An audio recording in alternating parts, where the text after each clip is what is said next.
están con nosotros? Bienvenidos a una edición más de La Semana en Enlace. Como siempre, trayéndoles lo más importante ocurrido en esta semana que recién cerramos. Isabel María Sosuaga y Roberto Robero. Como siempre, con muchísimo gusto dándoles la bienvenida. Sí, muy buena, bienvenidos al programa y pues como siempre tomando los temas más importantes que se generaron en la semana y que pues obviamente han causado el motivo de preocupación en lo largo del mundo y sobre todo han ocupado los principales titulares de los medios electrónicos y tradicionales alrededor del globo. Y bueno, uno de los temas principales que ahora están siguiéndose muy de cerca en los medios de comunicación es precisamente la situación que sucede entre el conflicto entre Irán y lo que son los Estados Unidos, que precisamente en esta semana hizo que Estados Unidos abandonara o dejara más bien libre su embajada en Irak parcialmente, quitó personal que ellos consideraban no esencial, precisamente como una medida precautoria ante a lo que ellos consideran puede haber una amenaza de algún tipo de ataque por parte de Irán hacia todas las cuestiones que sean pertenecientes o relacionadas con el gobierno de Estados Unidos. Efectivamente, según dijera uno de los subsecretarios de Defensa de Estados Unidos, Shanahan, dijo que pues habían recibido algún tipo de información con respecto a embarcaciones iraníes que llevaban pues material que pudiera ser militar para que pudiera facilitarse el lanzar misiles o bombardear lo que es los navíos estadounidenses que, como ustedes saben, ya están ahí, ¿no? En el Golfo Pérsico. Todo esto, todo esto, como dices bien, Roberto, es una cuestión de, pues más que nada, de advertencia para Irán, pero preparativos por parte de Estados Unidos por cualquier situación. Pero no fueron los únicos que sacaron personal de sus misiones. Hay que ponerse en cuidado y tomar en cuenta que Alemania e Italia también retiraron parte de sus misiones. Entonces, algo sí se está gestando, alguna información sí se está filtrando con respecto a lo que está haciendo Irán, que está poniendo en alarma de alguna manera a Estados Unidos. Es un conflicto que esperemos que no suceda porque verdaderamente podría implicar una gran cantidad de países y podría tener como resultados una catástrofe. Así es, y bueno, recordemos que el conflicto inicia precisamente porque Irán anuncia que sale o pone ciertas condiciones a mantenerse en el Tratado de 2015, un acuerdo nuclear alcanzado con Estados Unidos y con mediadores de la Comunidad Europea, en donde se controlaba su producción de agua pesada y enriquecimiento de uranio. Sin embargo, hace un año precisamente Estados Unidos con Donald Trump anunció que pues ellos no querían seguir con ese acuerdo porque pensaban que Irán seguía engañando de alguna otra manera a toda la comunidad mundial y seguía haciendo sus proyectos nucleares. Sin embargo, pues así pasó este año y ahora, después de este tiempo, pues Irán dice que pues ellos están ya dispuestos a salirse también de ese acuerdo y finalmente seguir con sus proyectos nucleares de enriquecimiento de uranio y por supuesto producción de agua pesada, que al final de cuentas preocupa a todo el mundo porque son materias primas obviamente para hacer armamento nuclear. Interesante que mencionas lo de armamento nuclear porque sabemos que la retórica en Irán es bastante extrema, por supuesto. El ayatollah Jamenei dijo en esta semana que estamos cerrando que, pues nada le impedía a Irán continuar, primero, no volver a firmar otro acuerdo, número uno, y segundo, nada le impedía con lo que son esos uranio enriquecido y esa agua pesada, realizar armas que pudiesen ser en un momento atómicas para su defensa. Eso por un lado. Cosa que es muy seria. Y por otra parte, por ejemplo, uno de los generales de las guardias revolucionarias de Irán dijo que pues con la mano en la cintura podrían perfectamente, con los misiles que ellos tienen, podrían bombardear a la flota, ¿verdad? Que llegó con el Abraham Lincoln y todo eso y que se encuentra en el Pérsico. Es decir, aunque el ayatollah dijo, no estamos interesados en una guerra, si podemos prepararnos para una guerra, ¿no? Y una guerra evidentemente devastadora. Esta semana también en el New York Times salió una nota en la que decía que Donald Trump estaría alistando unos 120,000 soldados para enviarlos precisamente por una posible guerra con Irán. Trump dijo que no, que eso era mentira, que para nada, que en todo caso si Estados Unidos fuera a enviar tropas a aquella parte del planeta, iba a enviar mucho más de 120,000. Entonces, que ahorita Estados Unidos no está pensando en una guerra, sin embargo, siempre está listo. Así es, y bueno, Europa, precisamente quien está en medio de estas dos potencias nucleares, a final de cuentas, es la más preocupada debido a que puede ser un escenario donde se pueda dar de alguna otra manera afectaciones si es que se da un conflicto en esa región del mundo del Medio Oriente, y precisamente ellos están abogando a que se continúe con ese acuerdo de 2015 o bien sentarse y plantear un nuevo acuerdo en donde de alguna otra manera se evite que se siga escalando esta peligrosidad de la producción de armamentos nucleares por parte de Irán, quien debemos de recordar que ellos producían con el acuerdo reducían su producción de enriquecimiento de uranio a solo 300 kilogramos. Una vez alcanzado esa meta, ellos tenían que venderla a otros países y mantenerse por debajo de ese estándar. También el agua enriquecida, la agua pesada, pues también si llegaban a los topes que se habían acordado en el 2015, igual la vendían, y precisamente muchos de los países europeos eran sus principales compradores. Ahora con esta situación en donde dicen que ya no hay límites, que si en estos 60 días ellos van a empezar a producir este tipo de productos sin limitaciones, y eso pues preocupa a toda la comunidad, porque al superar este tipo de producciones abre todas las posibilidades de generar armamento nuclear, cosa que pues obviamente a lo mejor por ahí se está filtrando alguna información que llegaron por parte de los israelitas hacia Estados Unidos, claro, y que precisamente eso hizo que se prendieran las alertas del ejército norteamericano y se estacionaran enfrente en el Golfo Pérsico.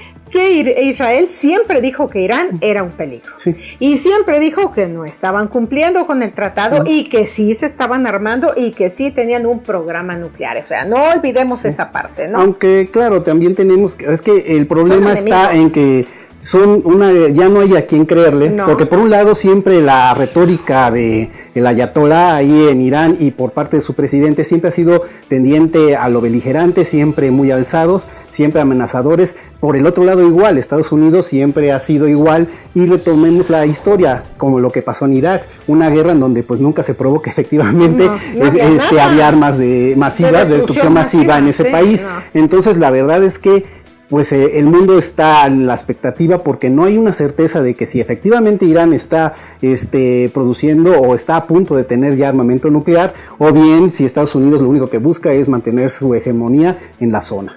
Lo que sí es preocupante es que dieron, como bien dices, 60 días. 60 días a todos aquellos firmantes de ese acuerdo, pues si se quiere, control nuclear, que están Europa, China, Alemania, etcétera.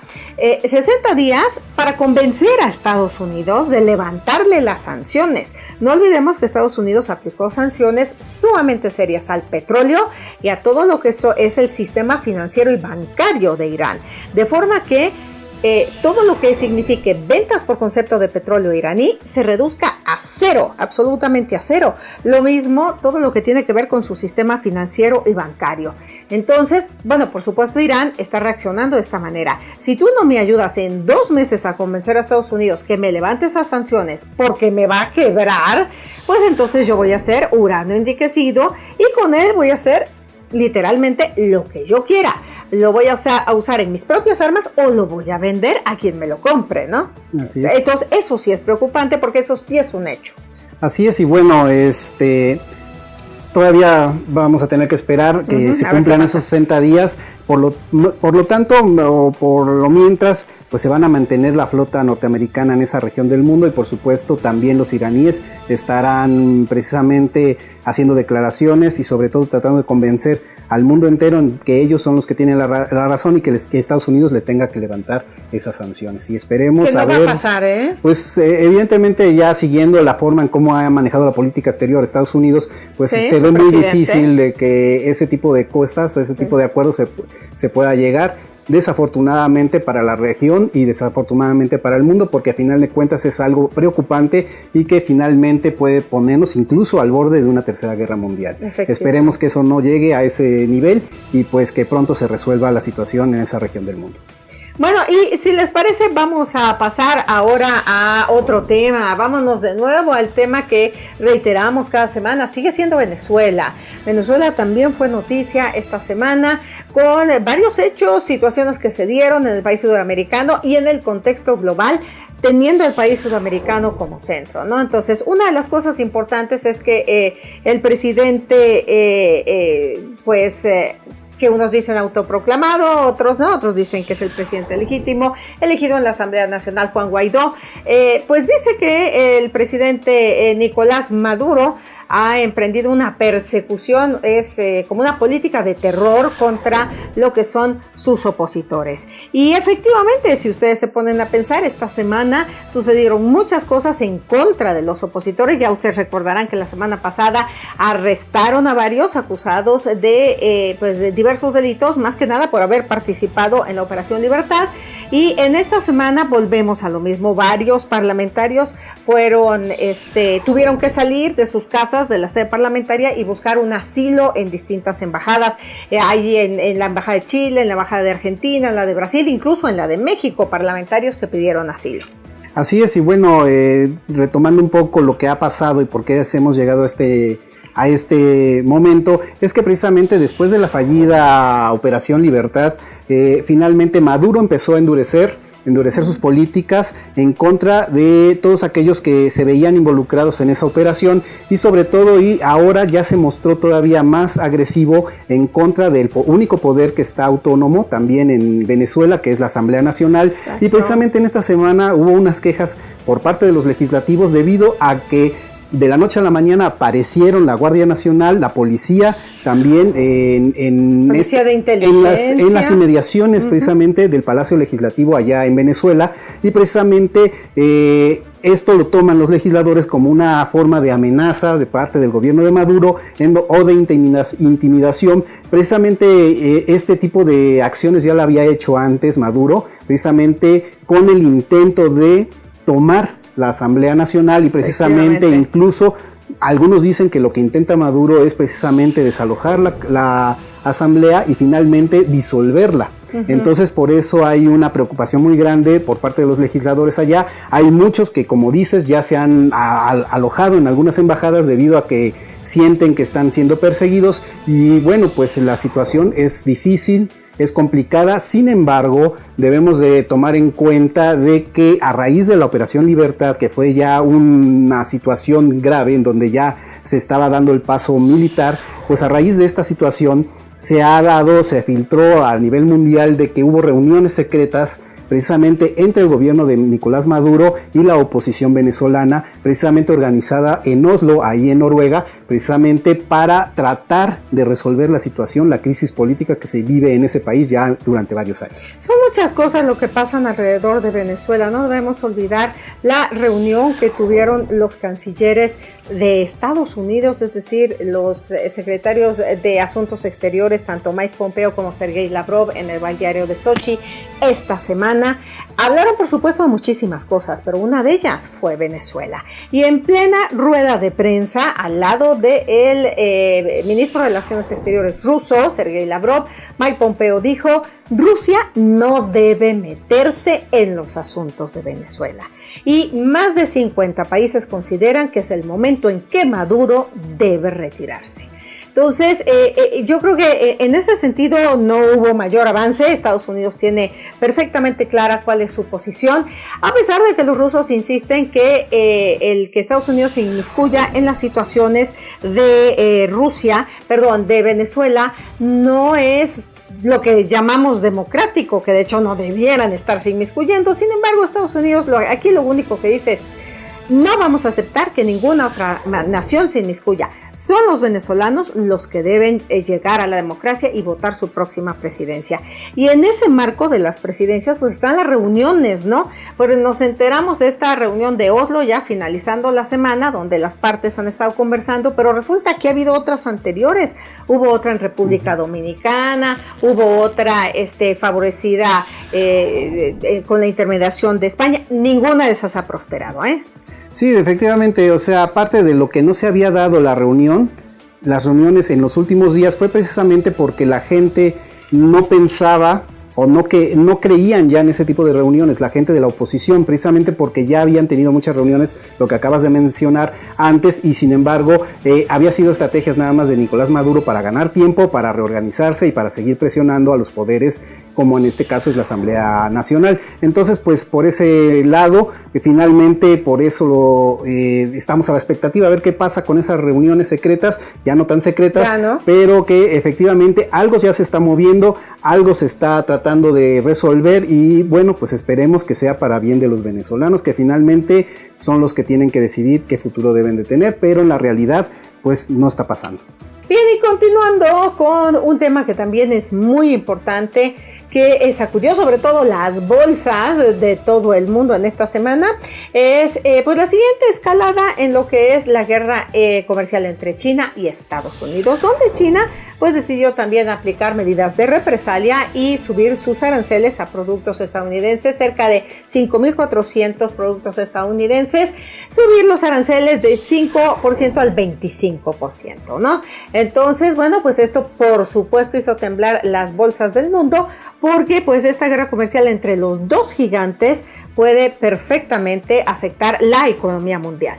Así es, bueno, tenemos que considerar que para que vean más o menos cómo está la situación de la guerra económica ahorita entre China y Estados Unidos, se calcula que la comercialización afectada asciende a más de 200 mil millones de dólares. Exacto. Ahorita los nuevos aranceles que impone China a Estados Unidos es por una suma aproximada de 60 mil millones de dólares. Uh-huh. Esto de alguna otra manera hace que se siga cerrando, de alguna otra manera libertad de comercializar entre ambas potencias, y que cada vez se crezca más la cuestión arancelaria entre el comercio de las dos potencias más grandes del mundo, ni más ni menos. Y sobre todo ahora que Estados Unidos, en respuesta, según no iba a ser una respuesta, según declaraciones de Donald Trump, sin embargo, ahorita con las sanciones impuestas a las restricciones que le pusieron a Huawei, exacto, a esta empresa gigante de electrónica allá que es China, bueno, finalmente hace ya de manera tangible una verdadera respuesta que hace Estados Unidos en contra de las represalias de los aranceles que ha impuesto también China. Y bueno, así sigue dando y dando. Han tenido, según reuniones en donde ha habido avances de alguna otra manera por parte de sus diplomáticos, sin embargo sus ejecutivos a final de cuentas son los que siguen enfrentados y siguen poniendo más leña al fuego. No, efectivamente, bueno, según Trump dijo cuando salieron estos nuevos aranceles de China para Estados Unidos, dijo, bueno, tenían un excelente acuerdo ya, habíamos logrado un maravilloso acuerdo, pero no quisieron aceptarlo, ¿no? O sea, no les pareció. Entonces, bueno, pues continuamos con los aranceles, vamos a ver aquí entonces qué economía aguanta más. Evidentemente Donald Trump está muy confiado de que la economía estadounidense va a soportar todo esto, y como bien dices, se le ocurre de repente, bueno, pues decir, vamos a poner prohibición de ventas y limitaciones a compañías que pudiesen ser competencia de Estados Unidos, pero además pudiesen ser, como dijo, compañías espías de la tecnología de Estados Unidos, porque no olvidemos una cosa, ¿no? Hay mucha tecnología estadounidense que ha sido copiada por China, con algunos cambios X, y lanzada al mercado, muchas veces mucho más barata, porque además pues la copia no lleva la calidad que lleva el original, pero precisamente esa es una de las cosas que Donald Trump está queriendo evitar, y Huawei es una de ellas, ¿correcto? Muchos de los teléfonos se parecen al iPhone. Sí, de hecho, bueno, a lo mejor derivado o no derivado de este asunto de la guerra comercial entre Estados Unidos y China, está también las sanciones que ahora se le presentan a Apple, que ahora con el argumento de que quiere monopolizar el mercado de las aplicaciones precisamente en su sistema operativo, y finalmente eso para muchas personas afecta la libertad que tiene el usuario de acceder a esas aplicaciones. Entonces, como veamos y como bien dices, pues a final de cuentas la tecnología está jugando un papel importantísimo en la guerra comercial entre Estados Unidos y China, precisamente por lo que dices, porque acuérdense que Huawei había sido acusada por de alguna otra manera utilizar sus dispositivos para espiar la forma de vida de los estadounidenses, incluso también de Canadá. Recuerden que la presidenta de esa empresa fue detenida allá en Canadá con esas sospechas. Entonces, finalmente... Y hay 2 canadienses detenidos en China que también... Las relaciones, esas relaciones entre Canadá y China se están poniendo sumamente tensas precisamente por estos arrestos. Ahora tenemos que pensar que a final de cuentas esta guerra comercial, a lo mejor nosotros podemos decir, bueno, nosotros en qué nos afecta. Bueno, finalmente afecta mucho porque cada barrera arancelaria que aparece puede afectar, como dices, el mercado bursátil del mundo y por supuesto afectar las economías como la de México, que también tiene mucho comercio tanto con China como con los Estados Unidos. Ahora bien, después de lo que está sucediendo en esta guerra comercial, finalmente México debe de tener cuidado porque al final de cuentas es una de las economías que giran en torno de estos dos grandes y pues no parece que esté un acuerdo en próximas fechas. Sin embargo, no tenemos que olvidar que en esta fin de semana, pues Donald Trump como que suavizó un poco la situación en sus declaraciones, quizá porque ha hecho números y está viendo que pues sí le puede afectar. Eso de decir de que ellos pueden resolverlo, finalmente pues en la vida real no es tan así, porque las bolsas finalmente cayeron en todas partes del mundo y bueno, China también declaró que ellos también podían sobrevivir sin necesidad del comercio estadounidense, que ellos podían abrir otros mercados también. Entonces, finalmente el único que gana en estas guerras, pues es finalmente otras economías que de alguna otra manera sí pueden caer en cuestiones de piratería. Exacto. Y los afectados pues obviamente van a ser los consumidores del mundo. No nos olvidemos también que cerrando la semana Trump llegó a un acuerdo con México y Canadá y también se levantaron los aranceles al acero y aluminio entre estos tres países, ¿verdad? Y bueno, pues lo único que nos queda es esperar que pase, sobre todo en la reunión de los G20 a finales del mes de junio, en donde se supone que Donald Trump va a reunirse con Xi Jinping y bueno, por supuesto otros líderes, pero en lo que toca a esta guerra comercial, pues vamos a ver qué sucede en el G20 con los dos pues grandes, ¿verdad? Poderosos económicos del mundo. Así es. Y bueno, ¿qué te parece si pasamos a otros temas que afectan más localmente? Bueno, lo que es México, estamos hablando de la nueva propuesta migratoria que hace Donald Trump y que finalmente pues es algo que pues deja más dudas que respuestas, pero que de alguna otra manera va encaminado a, según él, pues rehacer la política de inmigración allá en Estados Unidos y sobre todo dirigido a todas estas personas que son de Centroamérica, Sudamérica y mexicanos precisamente que están llegando a los Estados Unidos. Entre otras cosas, lo que él argumenta es que esta nueva ley lo que va a hacer es, primero que nada, 2 puntos. Primero, que va a hacer que la seguridad en la frontera se garantice, que finalmente se reduzca lo que él dice, las amenazas hacia Estados Unidos, y por el otro lado generar de alguna otra manera la fortaleza de su mano de obra en los Estados Unidos, de los norteamericanos,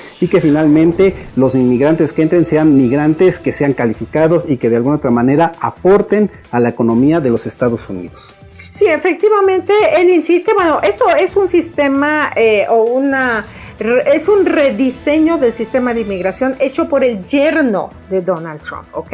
No es por expertos en inmigración, ni por políticos, ni por organizaciones migrantes, no, lo hizo el yerno de Donald Trump. Entonces, bueno, por supuesto Donald Trump dice que es magnífico y maravilloso su nuevo plan, ¿no?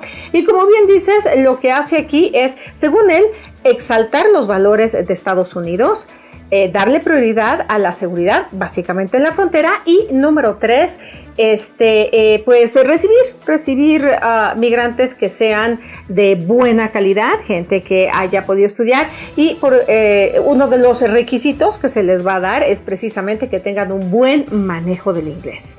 Así es, bueno, es algo que también va a generar polémica, por supuesto, obligar a las personas que entren a Estados Unidos a hablar exclusivamente el inglés. Y bueno, también otra cosa que también va a generar mucha polémica es precisamente el hecho de pues condicionar la inmigración a que entren a ese país solamente personas que tengan garantizados sus ingresos, que no entren a depender de la economía de Estados Unidos, es decir, todas las personas que a veces entran por cuestiones humanitarias y piden estampillas, pues eso es algo que está descartando la nueva política inmigratoria que quiere proponer el gobierno de Donald Trump. Obviamente tendremos que ver si se aprueba o no se aprueba, viene mucho camino por delante. Exacto. Y pues veremos a ver cómo se va desarrollando. Quiere cambiar la Green Card por la que va a llamar Visa Built America y un sistema de puntos, ¿no? Y si hablas inglés, si pasas tu examen de educación cívica, si vienes bien preparado, o sea, vas sumando puntos y puntos y puntos para que entonces te puedan dar lo que sería tu tarjeta de residencia. Así es. Y bueno, ya pasando a temas nacionales, ¿qué te parece la recientemente aprobada reforma educativa? Que como habíamos mencionado anteriormente, pues es una reforma que se echó a andar muy rápidamente. Algunos dicen que es un triunfo del gobierno de López Obrador, otros dicen que la verdad es que no es así, que finalmente, como salió al vapor, finalmente la verdadera batalla de esa reforma educativa se va a hacer en la manera de cómo se van a autorizar, a aprobar o no las leyes secundarias de la misma. Ese es en donde se va a centrar el problema y la discusión en el Parlamento. Y bueno, pues dentro de lo que ya quedó como reforma constitucional es básicamente que las plazas de maestros serán por adjudicación, no por concurso, por supuesto. Ya no va a haber más evaluaciones en cuanto a los maestros y la educación queda en manos del Estado, ¿no? Siempre ha estado en manos del Estado, pero de alguna manera entre los sindicatos y entre las de todo aquello que se armó de la reforma educativa anterior, siempre quedó la duda de que si eran los sindicatos de maestros los que decidían lo que se podía hacer o no. Eso ya se quitó, pero por completo de la mesa. Es del Estado y la maneja el Estado. Así es, aunque algunos dicen que pues eso está dicho nada más en la presentación, sin embargo que a la hora de hacerlo ya funcional es en donde muchas personas consideran que los sindicatos van a volver a meter mano, porque recordemos que muchos de los legisladores que hay ahorita, tanto en la Cámara de Diputados como en senadores, hay muchos que han emanado de esos sindicatos, magisteriales, tanto de la CENTE como lo que es el CENTE. Bueno, pues entonces vamos a ver qué es lo que va a resultar efectivamente ya de la aplicación como tal de esta, pues le diremos bien llamada reforma educativa, ¿verdad? Porque la otra era mal llamada reforma educativa. Entonces, bueno, esperemos que esta bien llamada reforma educativa efectivamente le dé prioridad a quien debe dársela, que no son los maestros. Son los alumnos. Así es, ojalá que esta reforma educativa 4T sea la que, pues como dices, beneficie a final de cuentas no solo a los maestros, sino a los alumnos que tienen que estar mejor preparados, que a final de cuentas es lo que necesita el país. Y bueno, ¿qué te parece si vamos cerrando ahora con este tema de la contingencia extraordinaria que tuvimos en el país, en el centro del país, en la semana que acaba de terminar? Efectivamente, una contingencia que según se decía, pues era una contaminación tan extraordinaria que no se había tenido en lo que es en esta área en México en los últimos, no sé, 2000 años, ¿no? Decían 2,000-3,000 años, una cosa así, que le parecerá exagerado, pero no es exagerado, porque la cantidad de partículas que estaban en el aire, que definitivamente eran tóxicas, que no se deben respirar, era una cantidad que no se había presentado en muchísimos años en México, en la zona del Valle Central, ¿no? Así, solo para comparar, la única que se podría comparar es una erupción volcánica que pues obviamente sabemos que el Popocatépetl tuvo esa actividad hace más de 2000 años, entonces finalmente se repite, se da una serie de condiciones, primero que nada la sequía, esta onda de calor que hubo en estos días y que finalmente la falta de humedad y de vientos fuertes hicieron que se hiciera como una especie de olla que no dejara escapar todos los el polvo, todos los contaminantes que se generaban en la megalópolis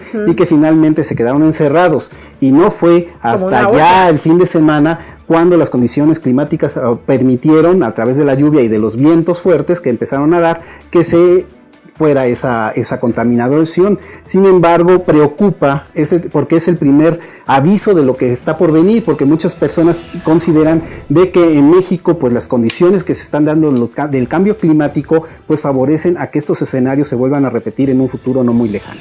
Pues esperemos en este sentido que no sea así, básicamente porque, como bien decías, la sequía no nos ayudó para nada y el resultado de la sequía fueron cerca de 100 incendios forestales en todo el país, ¿correcto? En la parte del Valle Central, una gran cantidad importante de incendios, alrededor de 94, 98 incendios que fueron unos conteniéndose, otros completamente descontrolándose, pero la gente de la CONAFOR mencionaba que efectivamente el recorte al presupuesto que hizo el presidente para la CONAFOR se llevó lo que eran los fondos para poderle pagar a ese grupo de voluntarios que apagaran los incendios forestales en cuanto aparecieran, ¿correcto? Ellos tenían un helicóptero que pagaban su renta.